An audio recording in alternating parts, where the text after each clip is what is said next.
Okay, in the previous classes we have seen different types of costs and fixed cost, variable cost, and semi-fixed cost and semi-variable costs, long run and short run costs. Okay, and you know the marginal cost. What is the marginal cost? If you want to make one food extra, it will be costing some amount of money. That is nothing but the marginal cost. Okay. Next, controllable and non-controllable costs. Okay, controllable versus non-controllable costs. Okay, that means where you can control some of the costs you can't predict or you can't control. Those are called as non-controllable costs. Sometimes we can control by some other means we can control some of the costs. Those are called as controllable costs. And we have also seen the opportunity cost and outlay cost. Okay, you know what is opportunity cost? As I said, an example that if I invest my money in um, some other depositing in a bank, you can say you might have got more profit than the doing the business. So that is generally you have missed some opportunity of getting more amount of money. That is called as opportunity cost. Okay, and we also have the outlay cost also.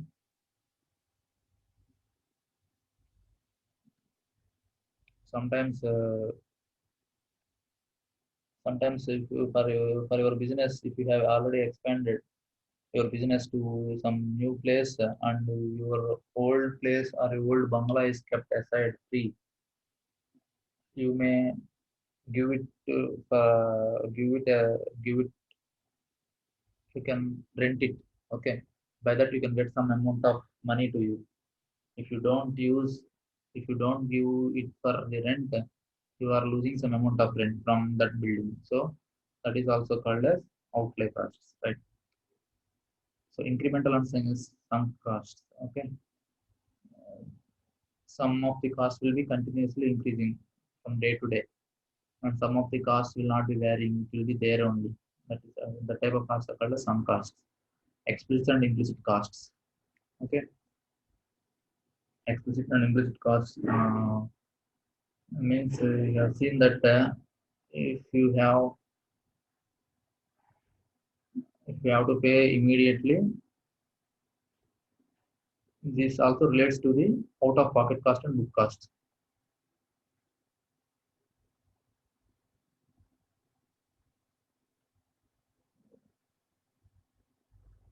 Explicit cost means that generally you have to pay immediately. So some of the costs are implicit costs. That means you can write in a book and you can pay them later. Okay, and such type of things are also called as out of pocket cost and book cost. If you want to pay immediately, that is just like out of pocket cost. And book costs are nothing but the cost which you can write in a book and you have to pay it after some time. Okay, replacement cost versus historical cost also we also have replacement cost versus historical cost. So if you have a building which is a very older one, which has come from your forefathers,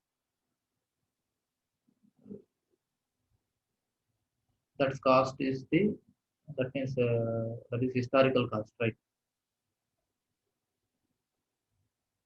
And the replacement cost, if you sell that building or else any other property what you already have, and if you want sell that and if you want to buy a new one which is useful for you now, you may be paying more amount.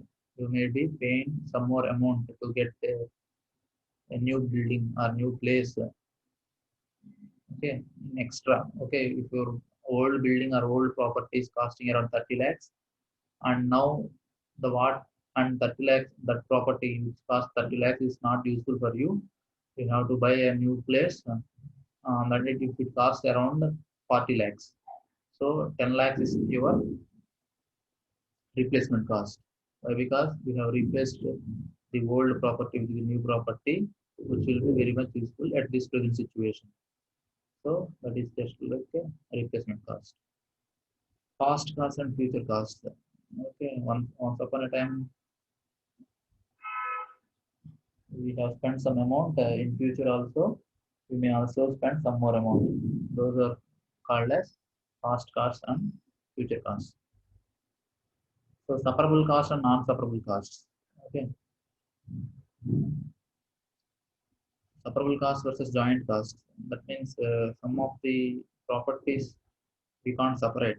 Some of the properties we can't separate. That means even though you don't have proper business, even though if you don't have proper business to you have to run the business for some time, there will not be proper business, but you have to still run the business.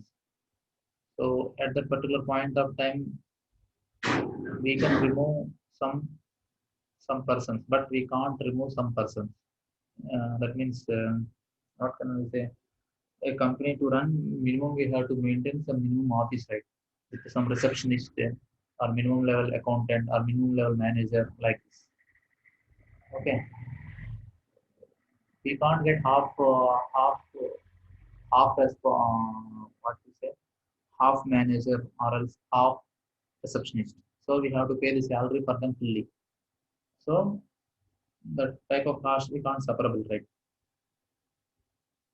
Those are the joint costs. Okay. Sometimes we can remove the machinery whatever we don't need now, and we can sell it, and we can buy the other new ones. Those are called as separable costs. Okay, accounting cost versus economic cost. Also, we also have urgent versus postponable costs. Urgent cost versus the postponable costs. Sometimes we can't wait. Immediately we have to buy that particular one and we have to use it. So for the company at present, in the present situation, you need a printer. So you can't postpone it. If you postpone it means every time, wherever, whenever you want a printing, you have to go to some other nearby shop and you have to take print and you have to come. It's a lot of time waste for you. So such type of costs, that means to maintain the company, we require urgent requirement of some goods and some equipment will be necessary for us. Okay. So some of them will be unescapable and some of the unavoidable costs. Okay. Sometimes we may escape from some of the costs. Some of them will be unavoidable. Okay. So besides this, we can see this cost output relations. Okay. Cost output relationships. Okay. If you have proper understanding of this cost and output relationship, only we will be knowing the how to take decisions. Okay. So you can see here we are indicating this cost output relationship. Just cost C is a function of size of the plant. S is the size of the plant or scale of production. O is the output level, and P is the prices of input, and T is the technology what we are using for it. Okay. Cost output relation helps the manager in the cost control and the profit prediction, pricing, promotions, etc.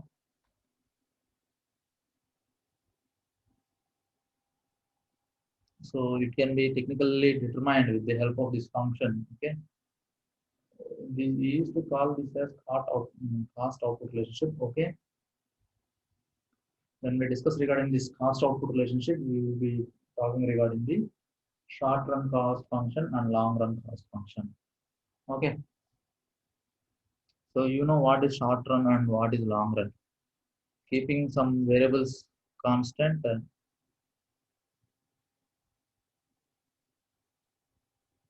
the period during which the physical capacity of the film is fixed and the output can be increased only by using the existing capacity allows to bring changes in the output out by physical capacity of the film. What we want to say is without changing the film capacity, that means if, the machinery what we have, with the machinery what we have and with the existing plant itself, we have to produce the output. Okay, that is nothing but the short run cost function. So we can, in the long run cost function, we can extend our plant. We can have the new machinery. Okay. So we have here cost output relationship in the short run. You can see total cost is equal to the total fixed cost plus the total variable cost. Total cost is indicated with the TC here. Okay, in the short run, total cost is nothing but total fixed cost plus total variable cost.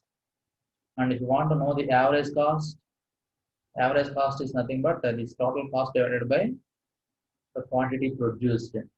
Okay, total quantity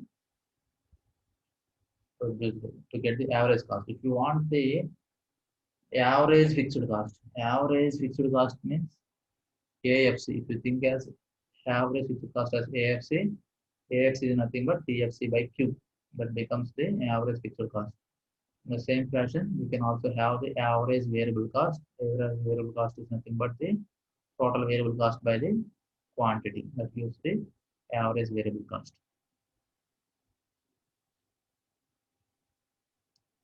So here you can see the cost output relationships. Okay, cost output relationships. This is the number of units Q. Okay, number of units, total units of output is Q, and total fixed cost is TFC, and total variable cost is TVC. So total cost you can think as both the combination of TFC and TVC. You can see here. So number of units produced is 1. To produce one unit, we have a total fixed cost of 60. Say something you think it as rupees. Okay. To produce one good, you require 60 rupees. It's a fixed cost. Fixed cost is 60 rupees and variable cost is 20 rupees. So total cost is this total fixed cost plus the total variable cost, that is 80 rupees. So then what will be the average variable cost? Average variable cost. What is this average variable cost? This total variable cost divided by the quantity produced. Total variable cost is here 20 and this quantity produced is 1. 20 divided by 1 is 20. Okay. Next, average fixed cost. What is this average fixed cost? This is the total fixed cost divided by the number of quantities produced. That is 60 divided by 1. That is the average fixed cost. Its value is around 60, right? Next, what about the average cost? Average cost is nothing but the total cost. This thing. Total cost. The total cost is 80. 80 divided by 1. 80 divided by 1 gives you the average cost. Then what about this marginal cost? This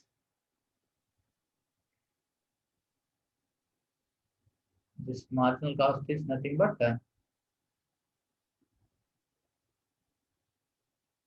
this thing. What you have in the starting stage when there is an zero output, we don't have any.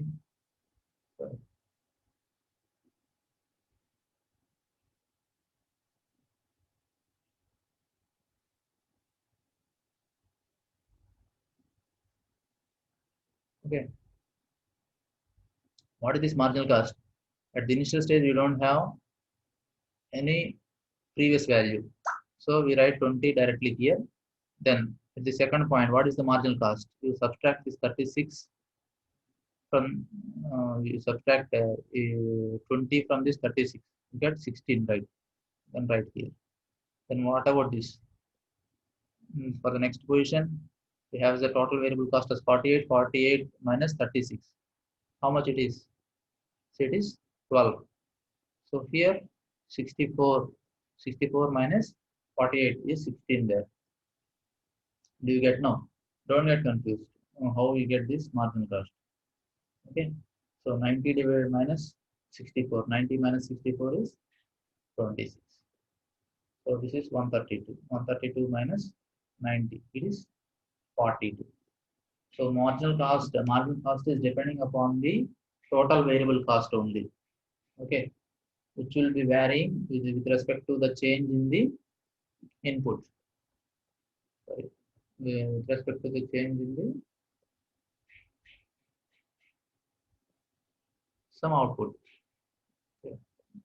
Only changing of one unit food. Okay.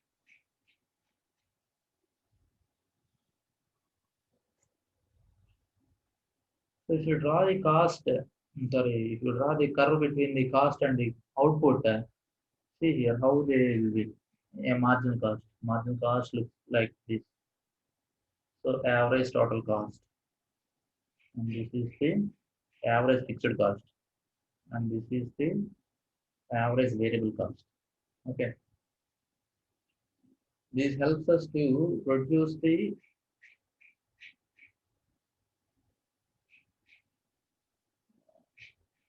cost output relationship in the, okay, this helps us, these concepts will be helping us to have the best combination of the outputs and inputs.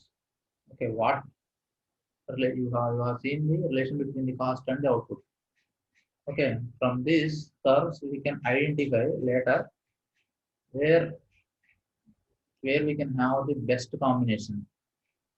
Okay, we'll see that one in the next classes. That means see here now. So long run cost relationships in the long run. If you consider long run here, generally long run in the sense when we talk regarding the short run, long run, generally short run means within a period of 1 year, below 1 year. Generally, when we talk with the long run, it is more than 1 year and around 20 years we will be considering. But if you consider that much huge amount of period of 20 years, there will not be anything fixed. There will not be any fixed. Everything will be varying in the 20 years of time. Your land lease, your employees' salaries, everything will be varied. Okay. So generally, this long run cost is the relationship between the total cost and the total output only. In the long run, cost output relationship is influenced by the law of returns to the scale. Okay.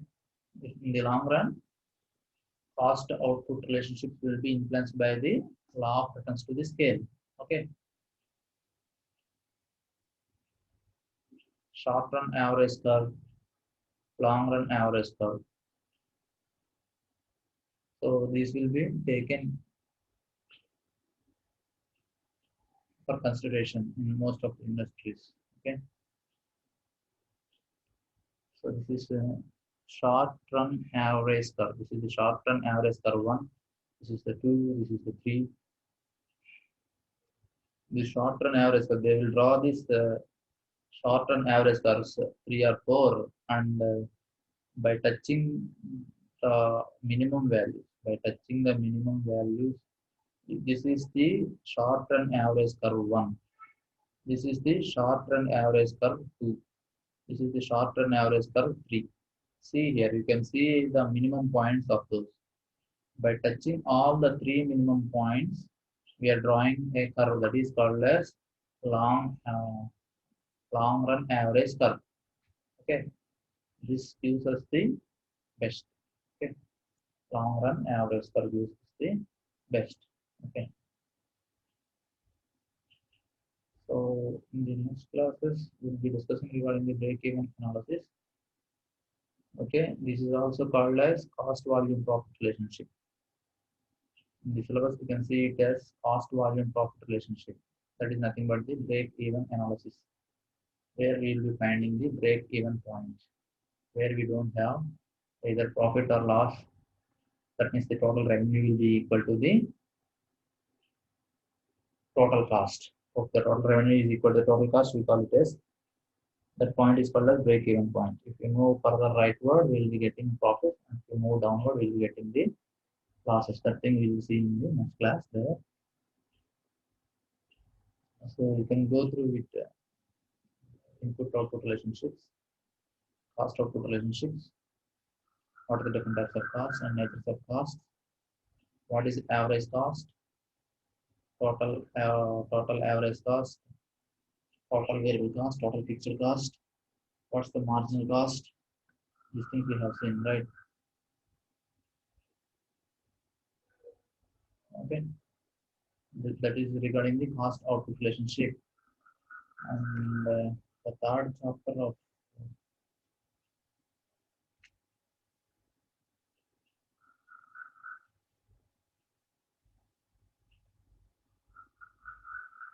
generally the curve what we have drawn for long average curve,